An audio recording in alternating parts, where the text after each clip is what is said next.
আসসালামু আলাইকুম। প্রতি বছর কুরবানির ঈদ আসলে কুরবানির ইতিহাস সম্পর্কে আমাদের জানতে ইচ্ছা করে এই মহান ত্যাগের এই পদ্ধতি প্রথম কার মাধ্যমে চালু হয়েছিল। প্রশ্নটির উত্তর প্রায় অনেকেরই জানা, তা হচ্ছে হজরত ইব্রাহিম আলাইসাল্লাম। হজরত ইব্রাহিম আলাইসাল্লাম থেকেই শুরু হয় আমাদের এইভাবে পশু কুরবানির সিস্টেম। পৃথিবীতে কিছু মানুষ থাকে যাদের জীবন এক একটি আলোকবর্তিকা। তাদের মধ্যে হজরত ইব্রাহিম আলাইসাল্লাম ছিলেন একজন। তিনি শুধু একজন নবী নন, তিনি তাওহীদের শ্রেষ্ঠ দায়ীদের মধ্যে একজন। এবং আল্লাহ সুবহানাহু ওয়া তাআলা কুরআনে ওনাকে একাই একজন উম্মার সাথে তুলনা করেছেন। ইব্রাহিম আলাইসাল্লামের বাবার নাম ছিলেন আজর। তিনি একটি মূর্তিপূজক সমাজে জন্মগ্রহণ করেছিলেন। আর হ্যাঁ, তিনি ইরাকের প্রাচীন নগর বাবিল বা উর শহরে জন্মগ্রহণ করেন। এটি বর্তমান ইরাকের দক্ষিণাঞ্চলে অবস্থিত। সেই সময়কার সমাজ পুরোটাই মূর্তি পূজায় আসক্ত ছিল। এমনকি তার বাবা আজর ছিলেন নমরুদের একজন খুব কাছের লোক এবং একজন মূর্তি তৈরিকারী। তো সেই হিসাবে ইব্রাহিম আলাইসাল্লামও শুরুতেই মূর্তি পূজক ছিলেন। তবে তিনি একজন চিন্তাশীল শিশু ছিলেন। তিনি ছোট থেকেই চিন্তা করতেন যে এই মূর্তি কিভাবে আমার স্রষ্টা হতে পারে, যাকে আমি নিজ হাতে সৃষ্টি করতেছি সে কিভাবে আমার সৃষ্টিকর্তা হতে পারে, সে কিভাবে আমার রব হতে পারে। তিনি সূর্যকে দেখলেন সকালবেলা, খুব দীপ্তিময় আলোকবর্তিকা নিয়ে সূর্য উদয় হয়। তিনি ভাবলেন, হাজা রব, এটি আমার রব এবং এটি বড় রব। তারপর যখন দেখলেন সূর্য ডুবে যায় সন্ধ্যাবেলায়, তখন তিনি ভাবলেন, না, যে জিনিস ডুবে যায় সেটা তো আমার রব হতে পারে না, সৃষ্টিকর্তা হতে পারে না। তিনি আবার রাতের বেলা দেখলেন চাঁদ উঠে, নক্ষত্র দেখলেন রাতের আকাশে। তিনি ভাবলেন, এসবই আমার রব। অতঃপর যখন দেখলেন এগুলোও বিলীন হয়ে যায় আকাশে, তখন তিনি সিদ্ধান্ত নিলেন, না, এগুলো আমার রব নয়, আমার রব হচ্ছে তিনি, যিনি এইগুলোর নিয়ন্ত্রক, অর্থাৎ আল্লাহ সুবহানাহু ওয়া তাআলা। সূরা আনআমের ৭৫ থেকে ৭৯ আয়াত পর্যন্ত আল্লাহ সুবহানাহু ওয়া তাআলা এই বিষয়টি বলেছেন। চাঁদ, সূর্য এবং নক্ষত্রকে দেখে ইব্রাহিম আলাইসাল্লাম নিজের রব হিসেবে মেনে নিয়েছিলেন, কিন্তু পরবর্তীতে আবার তাদের অসারতা দেখে আল্লাহ সুবহানাহু ওয়া তাআলার দিকে ফিরে এসেছেন।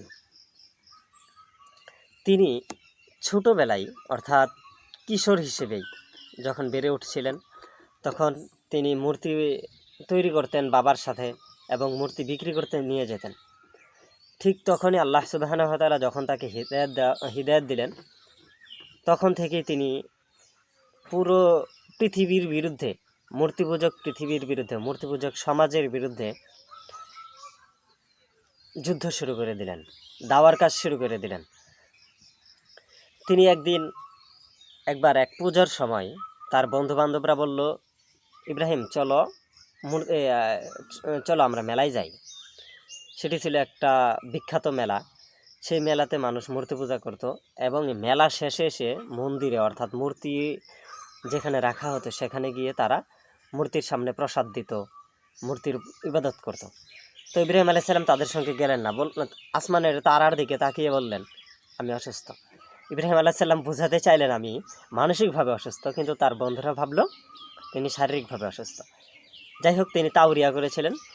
অতঃপর সকলে যখন মেলায় চলে গেল, তিনি ঢুকলেন মূর্তির মন্দিরে। একটু বড় হাতে কুঠার নিলেন এবং মূর্তির সামনে দেখলেন প্রসাদ, খাবার রাখা আছে। মূর্তিকে বললেন, আল্লাহ তাআকুলু, এগুলো খা। কিন্তু পাথরের মূর্তি তো আর খেতে পারে না। ইন্টারেস্টিং ব্যাপার হচ্ছে, তিনি তখন হাত দিয়ে আঘাত করলেন। যখন তিনি হাতে ব্যথা পেলেন, তখন বড় কুঠারটি হাতে নিয়ে একে একে সবগুলো মূর্তি দুমড়ে দিলেন, সবগুলো মূর্তি ভেঙে দিলেন এবং বড়টার ঘাড়ের উপরে মূর্তিটি রেখে দিলেন। রেখে খুব সুন্দর করে সেরে পড়লেন। তো মেলা শেষে সকলে ইবাদত করতে আসছে মূর্তির রবের কাছে। এসে দেখে সব রবের এক একটার এক এক বেহাল অবস্থা। কোনোটার হাত নাই, কোনোটার পা নাই, কোনোটার মাথাই নাই। তো এমত অবস্থায় নমরুদ অনেকক্ষণ চিন্তা ভাবনা করার পর প্রথম একটি শব্দ বললেন যে এই এলাকাতে, আমার এই রাজত্বের এই এলাকাতে এমন কি কোনো যুবক আছে যে এই মূর্তিগুলাকে খারাপ নজরে দেখে? তখন লোকেরা চিন্তা করতে থাকলো কে হতে পারে।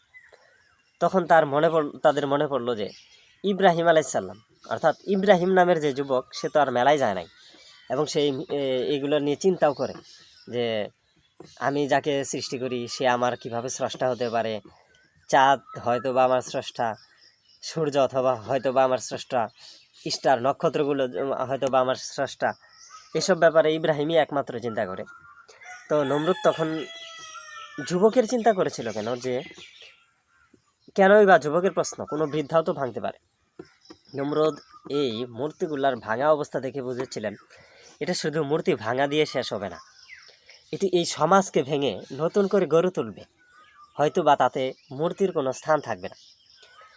তখন ইব্রাহিম আলাইসাল্লামকে ধরে আনা হলো, নমরুদের সঙ্গে বিতর্ক হলো। নমরুদ বলল, আমি তো তোমাদের স্রষ্টা, আমি তো তোমাকে বানাইছি। ইব্রাহিম আলাইসাল্লাম বললেন, না, আমার রব আমাকে জীবন দেয়, আমার রব আমার মৃত্যু ঘটায়। শুধু আমার না, এই পৃথিবীতে যা কিছু আছে, এই মহাবিশ্বে যা কিছু আছে, সকলের জীবন দান করেন আল্লাহ সুবহানাহু ওয়া তাআলা এবং মৃত্যুও দেন আল্লাহ সুবহানাহু ওয়া তাআলা। তখন নমরুদ ও বোকা নমরুদ জেলখানা থেকে 2 জন কয়েদি ধরে নিয়ে আসলো। আনার পর একজনকে ছেড়ে দিল, আরেকজনকে মৃত্যুদণ্ড দিয়ে দিল এবং নমরুদ ইব্রাহিম আলাইসাল্লামকে লক্ষ্য করে বলল, দেখো, আমিও জীবন দেই, আমিও জীবন নেই। তখন ইব্রাহিম আলাইসাল্লাম এমন একটা উদাহরণ দিয়েছিলেন যে উদাহরণের সামনে নমরুদ কেন, পৃথিবীর কেউ টিকতে পারবে না। তখন ইব্রাহিম আলাইসাল্লাম বলেছিলেন, আমার রব পূর্ব দিকে সূর্য ওঠায়, পশ্চিমে ডুবায়, তুমি পারলে তা কইরে দেখাও, অথবা তার বিপরীত একটু কইরে দেখাও, তুমি যদি সত্যিকার রব হয়ে থাকো। তখন নমরুদ আর এই বিতর্ক সামনে নিয়ে আগবাড়ে নাই, কারণ সে জানে যে এটা আসলেই তার পক্ষে করা সম্ভব না। পৃথিবীতে যত নাস্তিক আছে তারাও বিশ্বাস করে আমরা একদিন মৃত্যুবরণ করব, মৃত্যু, জন্ম, এইসব বিষয়ে তাদেরকে প্রশ্ন করা হলে তারা এই ব্যাপারে জবাব দিতে পারবে না। তখন নমরুদ ইব্রাহিম আলাইসাল্লামকে শাস্তি দেওয়ার জন্য বিশাল আগুনের কুণ্ডলী পাকালো এবং এই আগুনে ইব্রাহিম আলাইসাল্লামকে নিক্ষেপ করল। চিন্তা করুন, আপনি একজন যুবক, পুরো সমাজ ব্যবস্থার বিরুদ্ধে আপনি তাওহীদের আহ্বান করতেছেন, তাওহীদের পক্ষে পুরো সমাজ ব্যবস্থার বিরুদ্ধে আপনি দাঁড়াইছেন এবং এই সমাজ আপনাকে আগুনে নিক্ষেপ করতেছে। এমনকি আপনার বাবা, আপনার পরিবারের খুব কাছের লোক, আপনার রক্তের লোক, জন্মদাতা পিতা, সেই আগুনে নিক্ষেপ করার ব্যাপারে সাহায্য করতেছে কুফফারদের, আপনার শত্রুদেরকে। তখন আপনার কেমন লাগবে? পারবেন ধৈর্য ধরতে? ইব্রাহিম আলাইসাল্লাম কিন্তু এই পরীক্ষাতেও উত্তীর্ণ করেছেন। তিনি ধৈর্য ধারণ করেছিলেন।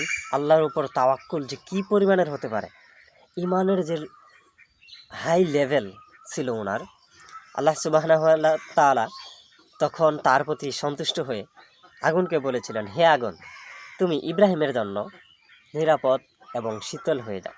সূরা আল আম্বিয়ার 69 নং আয়াতে আল্লাহ সুবহানাহু ওয়া তাআলা আমাদেরকে এই কথাটা বলে দিয়েছেন। তো আগুন ইব্রাহিম আলাইসাল্লামের কিছু করতে পারেনি। ঠিক তেমনইভাবে আপনি যদি বর্তমানে এই জাহিলি সমাজের বিরুদ্ধে তাওহীদের বাণী নিয়ে আল্লাহ সুবহানাহু ওয়া তাআলার উপর ভরসা করে দাঁড়িয়ে যান, আল্লাহ তাআলাও আপনাকে ইব্রাহিম আলাইসাল্লামের মতোই সাহায্য করবেন ইনশাআল্লাহ। ইব্রাহিম আলাইসাল্লাম না, শুধু পৃথিবীতে যারাই তাওহীদের বাণী প্রচার করবে, মিল্লাতে ইব্রাহিমের বাণী প্রচার করবে, আল্লাহ সুবহানাহু ওয়া তাআলার সঠিক ধর্মের বাণী প্রচার করবে, তাদেরকে নিজের এলাকাতে থাকতে দেওয়া হয় না, তাদেরকে দূরে চলে যেতে হয়, তাদেরকে তাদের ঈমান ও দ্বীন নিয়ে পালায়ে যেতে হয়, জীবন নিয়ে। ঠিক তেমনইভাবে ইব্রাহিম আলাইসাল্লাম মিশর, ফিলিস্তিন, সিরিয়া নানা জায়গায় হিজরত করেছিলেন। ইব্রাহিম আলাইসাল্লামের 2 জন স্ত্রী ছিলেন, প্রথম স্ত্রী সারাহ এবং দ্বিতীয় স্ত্রী হাজার আলাইসাল্লাম। সারাহ আলাইসাল্লামের সন্তান জন্মগ্রহণ করেন নাই, অর্থাৎ প্রথম দিকে তিনি নিঃসন্তান ছিলেন। তো সারা আলাইসাল্লামের পরামর্শে তিনি হজরত হাজার আলাইসাল্লামকে বিবাহ করেন। তো আল্লাহ সুবহানাহু ওয়া তাআলা বৃদ্ধ বয়সে ইব্রাহিম আলাইসাল্লামের ঘরে একটি সন্তান দান করেন, নাম ইসমাইল আলাইসাল্লাম। তিনি পরবর্তীতে একজন নবী হয়েছিলেন। এবং সারা আলাইসাল্লামের ঘরে পরবর্তীতে একজন সন্তান জন্মগ্রহণ করেন, নাম ইসহাক আলাইসাল্লাম। তো ইব্রাহিম আলাইসাল্লাম সম্পর্কেই একটা ইন্টারেস্টিং ঘটনা আছে জন্মগ্রহণ ব্যাপারে। ইব্রাহিম আলাইসাল্লামের যখন ইসমাইল আলাইসাল্লাম যখন জন্মগ্রহণ করেন, তো হাজার আলাইসাল্লামকে সারা আলাইসাল্লাম একটু একটু হিংসা করতে শুরু করলো, ঈর্ষা। এই কারণে সারা আলাইসাল্লাম হাজার আলাইসাল্লামকে নির্বাসনে পাঠানোর একটা ব্যবস্থা করেন। আসলে শব্দটা নির্বাসন হবে কিনা জানি না। আর এই ব্যাপারে আল্লাহ তাআলার কাছে আমি ক্ষমা চেয়ে নিচ্ছি যে সারা আলাইসাল্লাম ওনার সম্পর্কে আমি কোনো বেয়াদবিমূলক শব্দ ব্যবহার করে ফেলছি কিনা। আসলে আমি বোঝাতে চাচ্ছি, হযরত ইব্রাহিম আলাইসাল্লাম হাজার আলাইসাল্লামকে মক্কাতে এবং হাজার আলাইসাল্লামের সঙ্গে তার প্রিয় পুত্র,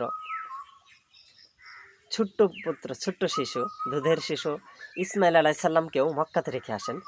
জনমানবহীন মরুভূমি, যেখানে নাই গাছপালা, যেখানে নাই পানির ব্যবস্থা, খাবারের ব্যবস্থা, যেখানে কোনো মানুষ নেই, সেখানে রেখে আসেন। আল্লাহ সুবহানাহু ওয়া তাআলারও একটি নির্দেশ ছিল। তো হাজার আলাইসাল্লাম হাজার আলাইসাল্লাম ও ইসমাইল আলাইসাল্লাম যখন মক্কাতে রেখে আসা হলো ওনাদেরকে, তার সাথে কিছু খাবার এবং খাবারের জন্য পানি রেখে আসছিলেন। তো এক সময় স্বাভাবিকভাবেই এটা ফুরিয়ে যায়। ইসমাইল আলাইসাল্লাম ছিলেন যুদ্ধের শিশু। তিনি পানির পিপাসা সহ্য করতে পারতেন না। যেখানে প্রাপ্তবয়স্করাই পারে না, সেখানে একটা দুধের শিশু কীভাবে পারে। তখন হাজার আলাইসাল্লাম সাফা ও মারুয়া পাহাড়ে পানির খোঁজের জন্য দৌড়াদৌড়ি করেছিলেন। তখনই আল্লাহ সুবহানাহু ওয়া তাআলার সাহায্য উপস্থিত হয়। ইসমাইল আলাইসাল্লাম যে মেয়ের পায়ের আঘাতে একটা কূপের সৃষ্টি হয়, যেটা হয় জমজম কূপ। এই জমজম কূপকে ঘিরেই পরবর্তীতে মক্কার জনপদ গড়ে ওঠে। মক্কাতে মানুষজন জমা হয় এবং একটা জনপদ গড়ে ওঠে। বর্তমান পর্যন্ত এই জনপদ চালু আছে এবং কিয়ামত পর্যন্ত ইনশাআল্লাহ এই জনপদ চালু থাকবে। ইব্রাহিম আলাইসাল্লামকে আল্লাহ সুবহানাহু ওয়া তাআলা স্বপ্নের মাধ্যমে নির্দেশ দিলেন তার প্রিয় পুত্র ইসমাইল আলাইসাল্লামকে যেন তিনি জবাহ করেন, কুরবানি দেন। তো ইব্রাহিম আলাইসাল্লাম ইসমাইল আলাইসাল্লামকে এই ব্যাপারে জানালে ইসমাইল আলাইসাল্লাম বললেন, আপনি আল্লাহর নির্দেশ পালন করুন, নিশ্চয়ই আপনি আমাকে ধৈর্যশীলদের অন্তর্ভুক্ত পাবেন। তো ইব্রাহিম আলাইসাল্লাম ইসমাইল আলাইসাল্লামকে জবাহ করতে উদ্ধত হলেন। তখন আল্লাহ তাআলা সূরা আস-সাফফাতের 105-106 আয়াতে বলে দিলেন যে, হে ইব্রাহিম, তুমি তো পরীক্ষাতে টেস্টে পাশ করে ফেলেছ। সুতরাং আল্লাহ বোঝাতে চাইলেন যে তুমি যেহেতু পরীক্ষাতে পাশ করছো, আর এটা তোমার জন্য একটা শুধু জাস্ট পরীক্ষা ছিল, আমি তোমার পুত্র ইসমাইলের কুরবানি চাচ্ছি না। সেখান থেকে আমাদের প্রতি বছর আমরা জিলহজ মাসের 10 তারিখে পশু কুরবানি দিয়ে থাকি। সেদিনই প্রথম আমাদের পিতা ইব্রাহিম আলাইসাল্লাম পশু কুরবানি দিয়েছিলেন। পৃথিবীর সবচেয়ে পুরাতন ঘর আল্লাহ সুবহানাহু ওয়া তাআলার ঘর বাইতুল্লাহ, এটি পুনর্নির্মাণের জন্য ইব্রাহিম আলাইসাল্লামকে আল্লাহ সুবহানাহু ওয়া তাআলা দায়িত্ব দিলেন। ইব্রাহিম আলাইসাল্লাম তার শিশুপুত্র ইসমাইল আলাইসাল্লামকে নিয়ে একটি পাথর বসিয়ে কাবাকে আবার পুনর্নির্মাণ করলেন। কাবা কমপ্লিট হওয়ার পর আল্লাহ তাআলার কাছে ইব্রাহিম আলাইসাল্লাম বললেন, হে আমাদের রব, আমাদের মধ্য থেকে একজন রাসূল পাঠিয়ে দাও। বাকারা 127-129 নং আয়াতে আল্লাহ সুবহানাহু ওয়া তাআলা এই ঘটনাটি উল্লেখ করেছেন। অর্থাৎ কাবা গৃহ নির্মাণের পর ইব্রাহিম আলাইসাল্লাম একজন রাসূল পাঠানোর জন্য আবদার করেছিলেন আল্লাহর কাছে, এবং আল্লাহ সুবহানাহু ওয়া তাআলা এই দোয়াটি কবুল করেছেন এবং আমাদের প্রিয় নবী হযরত মুহাম্মদ সাল্লাল্লাহু আলাইহি সাল্লামকে ওনার বংশে পাঠিয়েছেন। ইব্রাহিম আলাইহিস সালামের জীবনী থেকে আমরা তিনটি শিক্ষা পাই। শিক্ষা তিনটি হচ্ছে তাওহীদের ওপর অটল থাকা, পরীক্ষায় উত্তীর্ণ হওয়া, পরিবার ও সমাজে দিন প্রতিষ্ঠা করা। পরিবার থেকে শুরু করে তারপর ধীরে ধীরে সমাজে দিন প্রতিষ্ঠা করা। আজও যদি আমরা ইব্রাহিম আলাইহিস সালামের মতো তাওহীদের ওপর অটল থাকি, বিপদ আপদে ধৈর্য ধারণ করি, তাহলে সমাজে সত্য প্রতিষ্ঠা সম্ভব। আমাদের দ্বারাও সম্ভব। আল্লাহ সুবহানাহু ওয়া তাআলা সকলকে বুঝদান করুন। আমিন।